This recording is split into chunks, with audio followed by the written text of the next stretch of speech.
दोस्तों, हिंदुओं को बदनाम करना, हिंदुओं को टारगेट करना, ये आजकल हमारे देश में एक फैशन सा बन गया है। और कहीं ना कहीं ये बात भी कि हमारे देश में नरेंद्र मोदी की जो सरकार है, उस सरकार के प्रति लोगों को भड़काना, ये भी एक फैशन सा बन गया है। अब ये सारी बात मैं इसलिए कर रहा हूँ क्योंकि करीब एक हफ्ते पहले एक फिल्म रिलीज हुई, एक मलयालम फिल्म, और इस फिल्म में पूरी तरह से हिंदुओं का गलत चित्रण किया गया, हिंदू को हिंसक, बेरहम बताया गया। तो बस इस विषय पर, इस फिल्म को लेकर हम इस वीडियो में बात करेंगे। ये फिल्म मैंने देखी और शुरुआती 20 मिनट देखने के बाद ही ये तय हो जाता है कि इस फिल्म में हिंदू को पूरी तरह से गलत तरीके से पेश किया गया है। गोधरा कांड के बाद जो गुजरात में दंगे हुए, उसका गलत चित्रण पेश किया गया है, हिंदू को बदनाम किया गया है। बस आप इस वीडियो को पूरा देखें और हो सके उतना इस वीडियो को शेयर करें। खासकर मेरे हिंदू भाइयों, मैं आपसे नम्र निवेदन करना चाहूँगा कि इस वीडियो को ज़्यादा से ज़्यादा शेयर करें, क्योंकि कोई भी आजकल उठ के मुंह खोल के हिंदुओं को बदनाम करता है, हिंदुओं की छवि को खराब करने की कोशिश करता है। नमस्कार और प्रणाम मेरे दोस्तों, मैं विरल जोशी। आजकल हमारे देश में एक ट्रेंड चल रहा है, एक फैशन सा बन गया है, हिंदुओं को बदनाम करना। हाँ, हमारे देश के कुछ विपक्षी नेता है, कुछ चिंटू लोग हैं, वो इस बात का इनकार करेंगे, वो इस बात को महत्व देंगे कि हमारे देश में मुसलमानों पर अत्याचार हो रहा है या मुसलमानों को टारगेट किया जा रहा है। पर सच ये है, गौर किया जाए कि हमारे देश के विपक्षी नेता या उनके कुछ चिंटू समर्थक मुसलमानों के हक की बात रोज करते हैं और हिंदुओं का गलत चित्रण करते हैं। अब आप देखिए, हाल ही में एक फिल्म रिलीज हुई, मलयालम फिल्म। एक हफ्ते पहले 27 मार्च 2025 को एक मलयालम फिल्म रिलीज हुई। साउथ के जाने माने कलाकार मोहनलाल और पृथ्वीराज सुकुमार, इनकी ये फिल्म है। इस फिल्म का टाइटल है L2 इम्पुरान। लेकिन जैसे ही ये फिल्म रिलीज हुई, उसके कुछ घंटों बाद ही इस फिल्म की आलोचना होने लगी।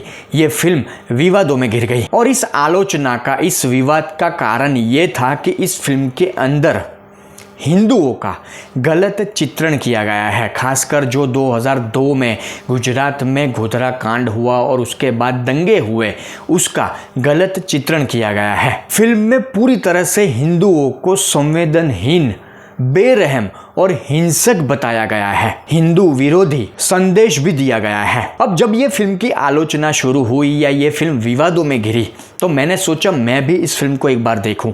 तो मैंने भी इस फिल्म को देखा, जो हिंदी में भी अवेलेबल है, तो मैंने भी इस फिल्म को देखा। तो पूरी फिल्म हम देखे या ना देखे कोई मतलब नहीं है, क्योंकि फिल्म की शुरुआती 20 मिनट में ही ये साफ हो जाता है कि फिल्म के अंदर गोधरा कांड के बाद जो दंगे हुए, उसका गलत चित्रण पेश किया गया है, हिंदू विरोधी चित्रण पेश किया गया है। फिल्म के शुरुआती 20 मिनट में ही फिल्म के अंदर जो दृश्य दर्शाए गए हैं, वो दृश्य आप देखेंगे। आप ये फिल्म एक बार ज़रूर देखें, भले ही आप हिंदू हो। इस फिल्म में हिंदुओं को बदनाम करने की कोई कसर नहीं छोड़ी गई। फिर भी आप ये फिल्म देखें, एक बार ज़रूर देखें, कि आपको पता चले कि इस फिल्म के अंदर किस तरह से हिंदुओं को बदनाम करने की कोशिश की गई है। कि आगे मैंने कहा, उस तरह से फिल्म के शुरुआती 20 मिनट में ही ये साफ हो जाता है कि फिल्म के अंदर जो दृश्य है वो पूरी तरह से हिंदू विरोधी है, कि हिंदू को हिंसक, बेरहम, संवेदनहीन बताया गया है। कुछ लिमिटेशंस की वजह से यहाँ पर उन दृश्यों के बारे में मैं बात नहीं करूंगा, पर इतना जरूर कहूंगा कि फिल्म के शुरुआती 20 मिनट में ही ये साफ हो जाता है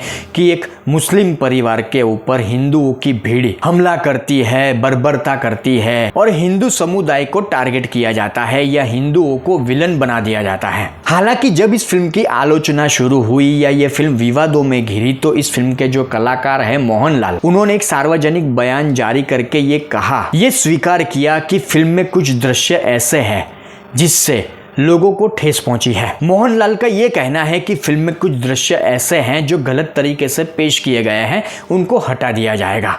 पर सबसे महत्वपूर्ण बात यह है कि ये फिल्म बन जाती है, फिल्म रिलीज हो जाती है, तब तक ये मोहनलाल हो या इसके जो मेकर्स हैं, उनको ये समझ में नहीं आता कि इस फिल्म में जो दिखाया जा रहा है वो पूरी तरह से गलत है। हिंदुओं को बदनाम करने का ये हक इनको कौन देता है? और कहीं ना कहीं ये फिल्म जिस तरह से बनी है, इसके अंदर हिंदुओं का जो चित्रण किया गया है, या गोधरा कांड के बाद जो दंगे हुए उनका जो चित्रण दिखाया गया है, उसमें उस वक्त की नरेंद्र मोदी की सरकार को भी बदनाम करने की या टारगेट करने की कोशिश की गई है कि उस वक्त 2002 में गुजरात में नरेंद्र मोदी मुख्यमंत्री थे। पर सबसे महत्वपूर्ण बात यह है, सोचने वाली समझने वाली बात यह है कि आज करीब 23-24 साल हो गए इस घटना को, तो इस घटना को भुला देना चाहिए। देश आगे बढ़ रहा है, विकास की राह पर आगे बढ़ रहा है, तो इस घटना को छोड़ देना चाहिए, भूल जाना चाहिए।